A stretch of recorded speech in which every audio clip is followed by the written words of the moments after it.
Let's talk about butter and saturated fat for just a few moments today. Hello everyone, Semi-Retired Bob here. I talk about the carnivore diet, all things related to the carnivore diet, and miscellaneous odds and ends. I'm also inviting you along to join me as I head off-grid down to the desert of Texas. If you're new to the channel, welcome. I'm glad you're here. What you're watching is basically you're watching me walk.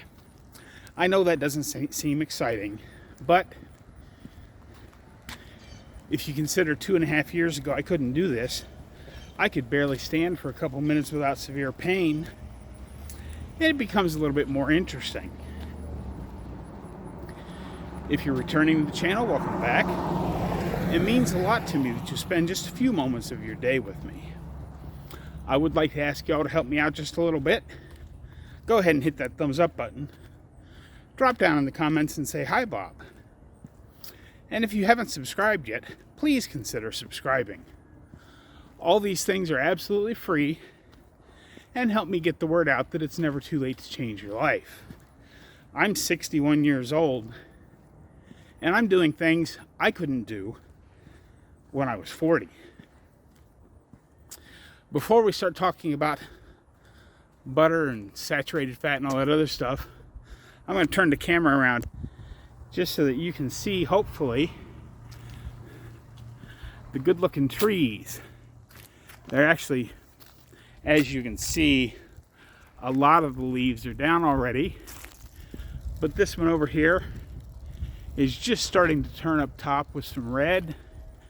The yellow ones are about half empty already, but I thought this would make for a nice little backdrop to the video today. It is Thursday. It's a beautiful day in Omaha, Nebraska.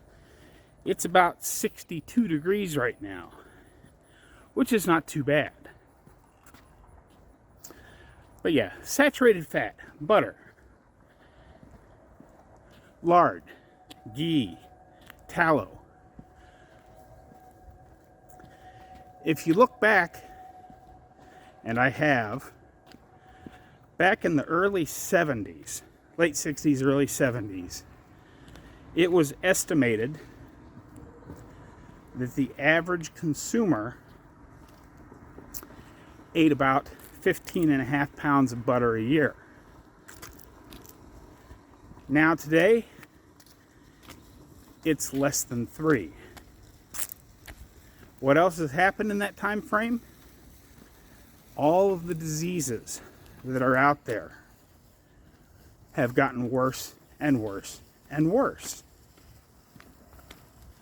It all started when they told us that cholesterol caused heart disease,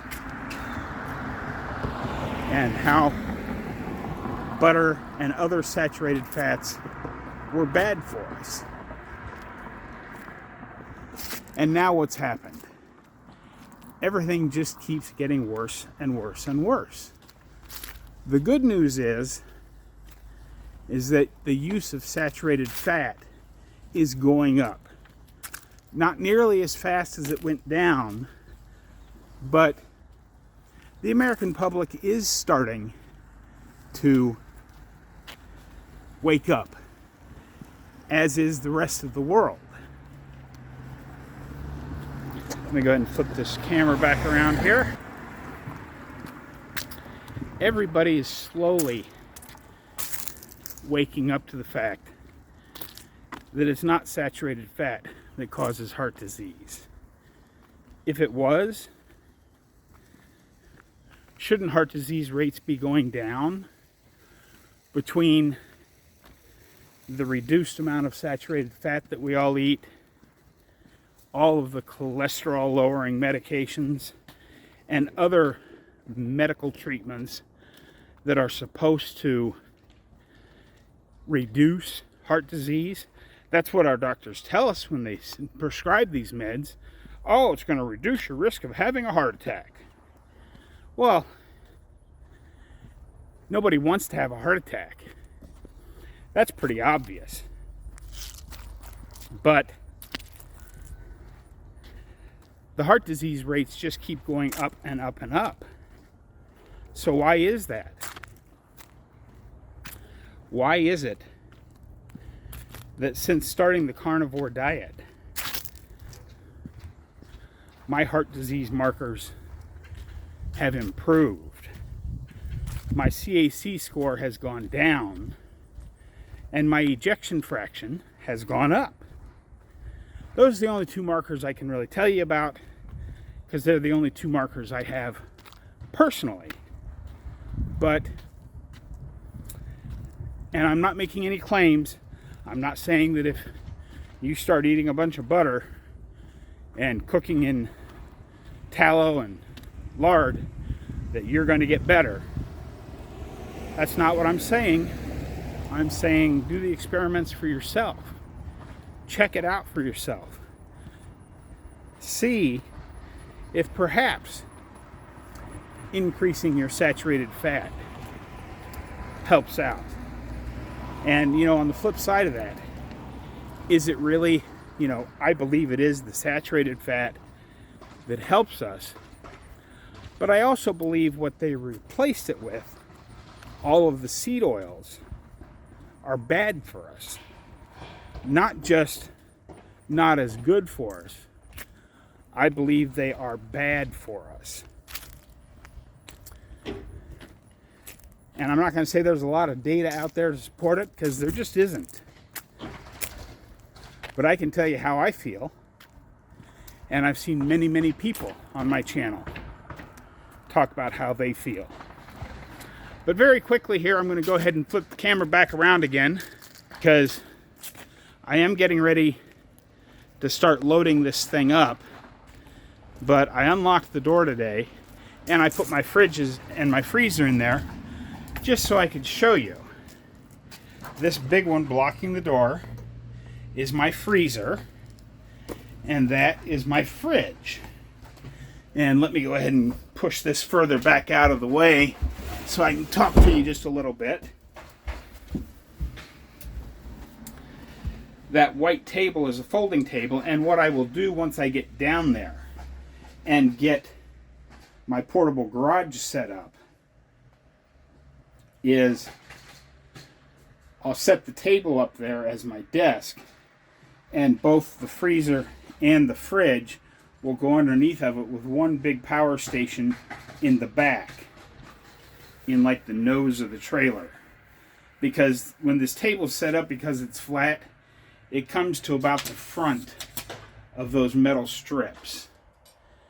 It doesn't go all the way forward, and so I end up with that big space behind the table.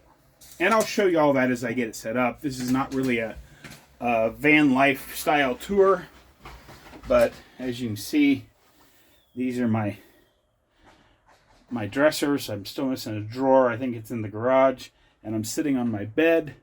I've got a bar hanging up here with a chargeable fan that I'm going to replace because I got a better one, and I'll hang all of my other clothes up there. Now let me flip this back around just a moment. This is the view you're going to see a lot of when I'm sitting down to talk to you. And it'll be at about that angle once I get everything set up down in Texas. Like I said, this is not a huge van tour slash trailer tour, but I did want to show you sort of what it looks like before I pile it all full of stuff, because the loading process has begun and I still don't know where I'm going to put everything. I do know that I'm not going to be able to even sit on this bed by the time I get everything loaded. The time is coming. We'll see how it goes. One other quick note. I'm not an insurance salesman. I'm not trying to convince you of anything. But I just saved half of what I was spending. I'd gotten an email because it's renewal time on my auto insurance, and the company I was with, they were charging me, the new rate was going to be $87 a month. I went with a new State Farm agent and got better insurance for half that amount. So I've saved a little money there. It's never cheap to insure a 4x4 pickup truck. It just isn't. But I did manage to save half. I just gave him, I'd been on a month-to-month, but I went ahead and bit the bullet and paid a whole $247 and some change for 6 months of insurance. So that's a lot more in line with where I thought it should be. Like I said, I'm not an insurance salesman. None of that. But if you're local or semi-local and you want information about who I dealt with, his name is Adrian. He's a very nice young man. Did a good job of explaining everything to me. If you want his contact information and you're semi-local to the area, send me an email at semiretiredbob@yahoo.com and I'll pass his information along to you so that perhaps he can save you money on your insurance as well. Hopefully some of what I said today made sense. Don't forget, get out there, be 1% better. Today, tomorrow, every day. Have a great day, folks. I'll see you in the next one.